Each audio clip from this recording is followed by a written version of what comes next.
नमो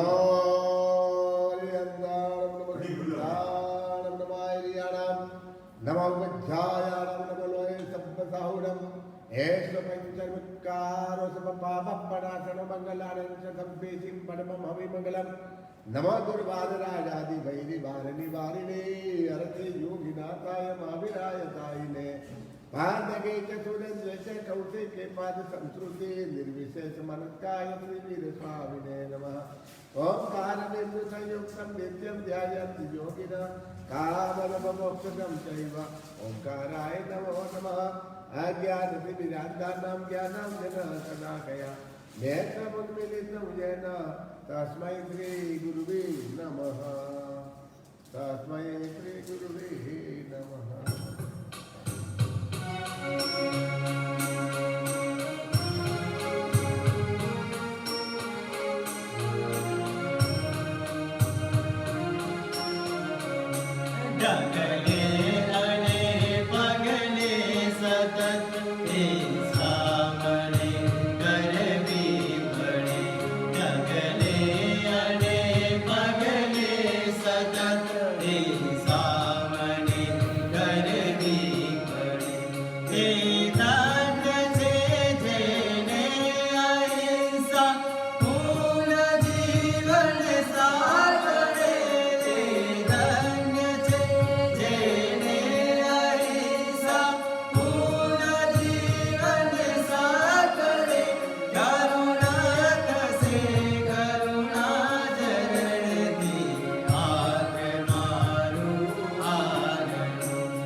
भाग्यशाली प्रवचन के दौरान 18 पापस्थानक की एक के बाद एक श्रृंखला चल रही है। सबसे पहले हमने प्रथम पापस्थानक यानी कि प्राणातिपात देखा, दूसरे में मृषावाद देखा, तीसरे नंबर में अदत्तादान देखा और अभी चौथा नंबर का पापस्थानक जिसका नाम है मैथुन, उसको हम आज देखने का प्रयत्न करेंगे। मैथुन व्रत के लिए ऐसा कहा गया है कि अभी भी प्राणातिपात, मृषावाद और अदत्तादान ये पाप छोड़ना अभी भी सरल है, परंतु चौथा नंबर का पाप जो मैथुन कहा जाता है वो छोड़ना बहुत मुश्किल कहा गया है, क्योंकि ये 5 प्रकार की इंद्रियों में सबसे महत्वपूर्ण यदि कोई इंद्रिय कहा जाए तो वह स्पर्शेंद्रिय कहा जाता है, क्योंकि संसार के परिभ्रमण में अनंत भूतकाल के यह जीवले शायद रसेंद्रिय, घ्राणेन्द्रिय, चक्षुतेंद्रिय और सोतेंद्रिय ये चारों 4 प्रकार की इंद्रिय के ऊपर काबू कर लेना अभी भी शायद सरल है। ये 4 प्रकार की इंद्रिय ऐसी है कि शायद अनंत अनंत काल तक शायद ये 4 प्रकार की इंद्रिय न भी मिली हो, ऐसा हुआ है। परंतु एकमात्र ऐसी एक इंद्रिय जो इंद्रिय का नाम स्पर्शेंद्रिय है, वो स्पर्शेंद्रिय संसार के परिभ्रमण के अंदर चारों 4 गति के अंदर अवश्यमेव ये स्पर्शेंद्रिय तो मिली ही हुई है। इस कारण से स्पर्शेंद्रिय का अभाव, उसका वियोग आज दिन तक नहीं हुआ है। एकमात्र स्पर्शेंद्रिय का वियोग करना है उनके लिए सिद्ध शलामी यानी कि मोक्ष में ही जाना पड़ता है, ये शरीर को छोड़ना पड़ता है।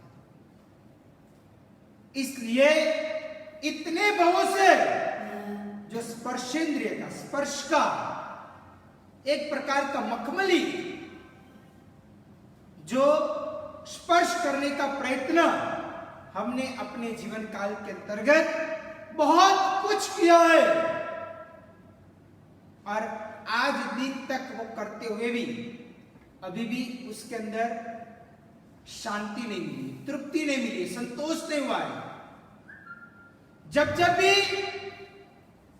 एक प्रकार की ये स्पर्शेंद्रिय की बात आती है तब तब हमारे जीवन काल के अंदर मखमली सुख प्राप्त करने की तृप्ति, इच्छाएं एक क्रिएट होती है, एक मन के अंदर पैदा होती है। और इस कारण से ही कहा गया है कि मैथुन नाम के व्रत को जरूर अपने जीवन काल में, मैथुन वीरमण महाव्रत को अपने जीवन काल के अंदर अपनाने जैसा है। भाग्यशाली सबसे पहले नंबर के अंदर ऐसा कहा जाता है कि अगर व्यक्ति अपने जीवन काल में विचारों की शुद्धि रखेगा तो वो व्यक्ति अपने जीवन काल के अंदर अच्छा कार्य, अच्छा कृत्य कर पाएगा। परंतु व्यक्ति जब तक उसके जीवन काल में विचारों की अशुद्धि होगी तो कार्य और कृत्य दोनों बिगड़ जाएंगे। यानी कि आपको मालूम ही होगा, जब कोई भी इंजीनियर बिल्डिंग बनाता है, मकान बनाता है, फैक्ट्री बनाता है, कोई भी प्रकार की इमारत बनाता है, उसके पहले उसके मन के अंदर विचार आता है कि मुझे कैसा मकान बनाना है, कैसी बिल्डिंग बनानी है, कैसा इमारत बनाना है। ऐसा सबसे सर्वप्रथम नंबर में उसके मन में विचार आते हैं। विचार आने के बाद में वो कागज के अंदर एक नक्शे के स्वरूप के अंदर, मैप के स्वरूप के अंदर, ड्राइंग के स्वरूप के अंदर वो डालता है। वो डालते हुए उनके जो कारीगर है, मजदूर है, उनको एक प्रकार से वो दिया जाता है और वो मजदूर लोग वैसे वो पूरी इमारत या तो बिल्डिंग बनाने का प्रयत्न करते हैं। तो भाग्यशाली कहने का मेरा मतलब यही है कि अपने जीवन काल में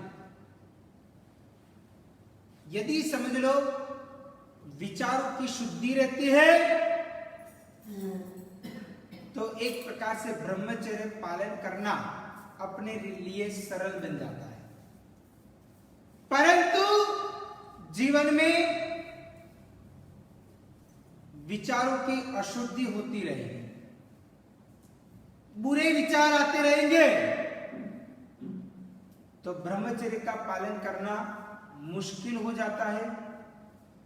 इसलिए अपने जीवन काल में सर्वप्रथम नंबर में, सबसे पहले नंबर में कहा गया है कि विचारों की शुद्धि होना अत्यंत आवश्यक है।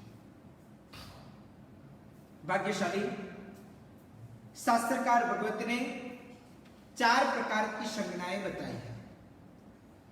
सर्वप्रथम नंबर की संज्ञा आहार संज्ञा, दूसरे नंबर में भय संज्ञा, तीसरे नंबर में मैथुन संज्ञा और चौथे नंबर के अंदर परिग्रह संज्ञा।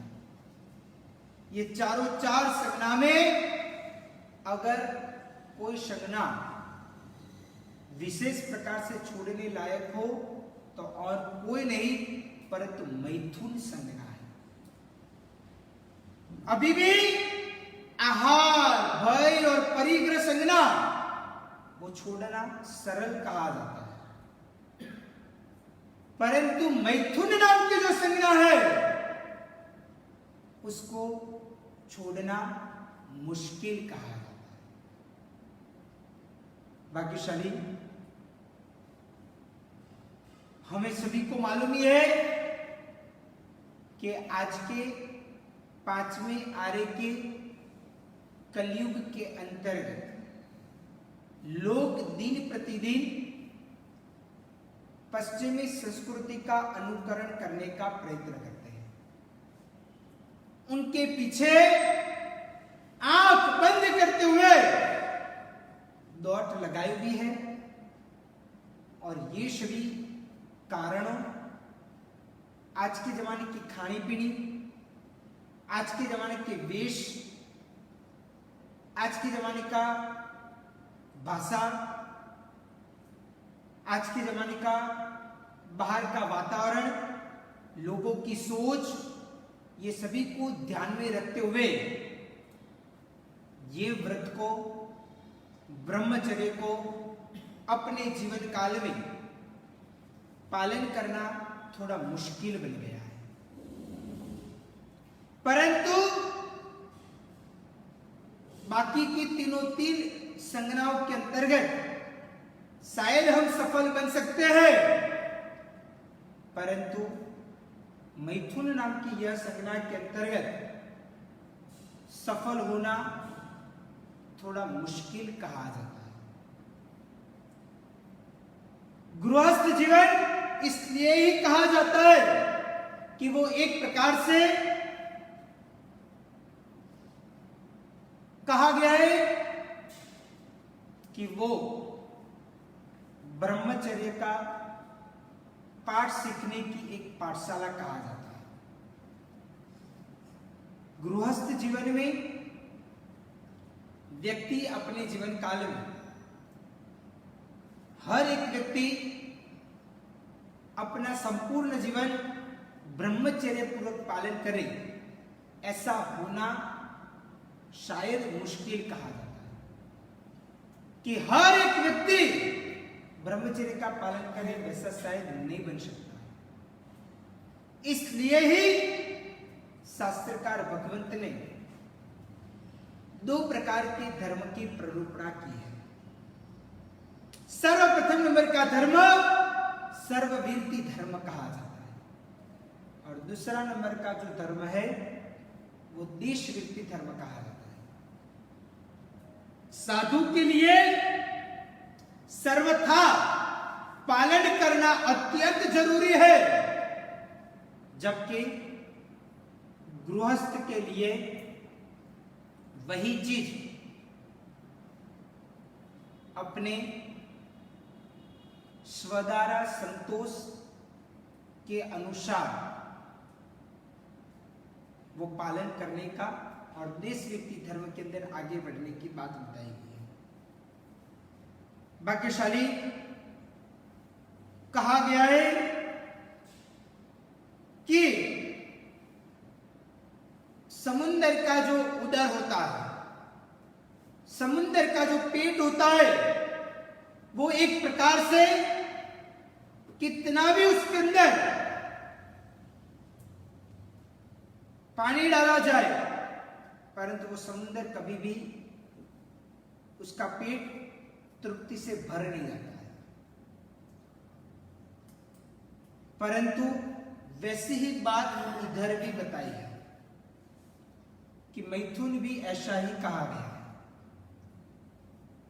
पिछले अनंत भव से अनंत स्त्रियों को पत्नी स्वरूप के अंदर अपने जीवन काल के अंदर हमने एक प्रकार से करने का प्रयत्न किया, परंतु आज भी व्यक्ति को अन्य प्रकार की स्त्रियों को रास्ते में देखते हुए वहां पे अपनी आंख चली जाती है, दृष्टि वहां पे हो जाती है। इस सभी चीजों को समझना, मानना और जीवन में उतारना अत्यंत आवश्यक कहा गया है। शायद भाग्यशाली अपने जीवन काल में जितना हम संसार के अंदर अपने जीवन काल में अब्रह्म की एक प्रकार की चर्चाएं या तो कार्य करते, उसकी जगह पे अगर हमने आत्मा का कल्याण करने का इतने भाव से प्रयत्न किया हुआ होता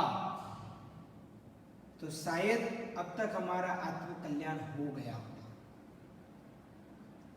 इसलिए कहा गया है कि करने जैसा अगर कोई है तो आत्म कल्याण आत्मा का ही भोग करने जैसा है,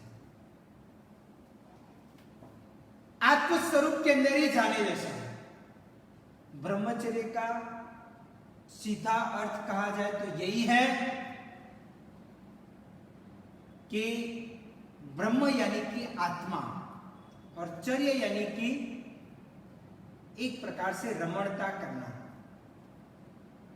आत्मा के स्वभाव की, आत्म स्वभाव की जो रमणता करना। आत्मा का स्वभाव है ब्रह्मचर्य का, आत्मा का स्वभाव है संतोष का, आत्मा का स्वभाव है समता का, आत्मा का स्वभाव है अनेक प्रकार के गुणों का।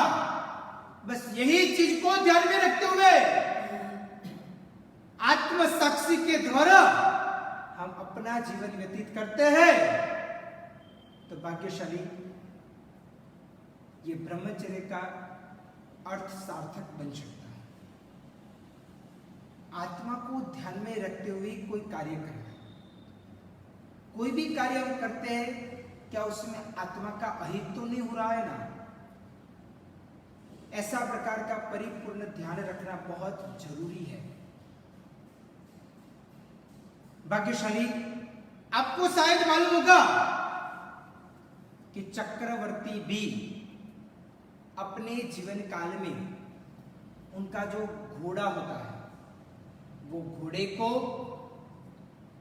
उनकी इच्छा बिगर भी, घोड़े की इच्छा बिगर भी वो घोड़े को अपने जीवन काल में ब्रह्मचर्य का पालन करवाते हैं। तो वो घोड़े जैसा घोड़ा भी बिना इच्छा ब्रह्मचर्य का पालन करते हुए भी कहां पे जाता है? तो डायरेक्ट 8वें देवलोक पे पहुंचता है। सोचो भाग्यशाली, अगर वो बिना इच्छा भी ब्रह्मचर्य का पालन होता है तो अभी 8वें देवलोक में जाता है। अगर हम मनुष्य है, वो तो तिर्यंच है, उससे तो ज्यादा हमारा दिल और दिमाग दिया हुआ है। तो एक बार हम सोचेंगे कि नहीं, हमें अपने जीवन काल में मन वचन काया से ब्रह्मचर्य का पालन करना है। तो भाग्यशाली सोचिए कि हमारी गति कहां से कहां तक हम पहुंच सकते हैं। भाग्यशाली देवलोक के सुख की बात करें तो उसमें भी उत्तर सुख जो मिलता है देवलोक में, उसमें भी जितना स्पर्शेंद्रिय से दूर होंगे, यानी कि जितना एक प्रकार से विजातीय से दूर रहने का प्रयत्न करेंगे, उतना ही अधिक से अधिक सुख मिलने का प्रयत्न हो सकता है। पहले और दूसरे देवलोक में देखो, तीसरे, चौथे, पांचवें, छठे देवलोक में देखो, उससे आगे बढ़ते हुए 10वें, 11वें, 12वें देवलोक के अंदर देखो, तो पता चलेगा कि उत्तर सुख बढ़ता है। तो उसका मूलभूत कारण यही है कि जहां पे ब्रह्मचर्य का पालन है, वहां पे अपने जीवन काल के अंदर सुख की छोड़ो उछड़ती रहती है, क्योंकि हमारे आत्मा के अंदर एक प्रकार का अनंत सुख पड़ा हुआ है।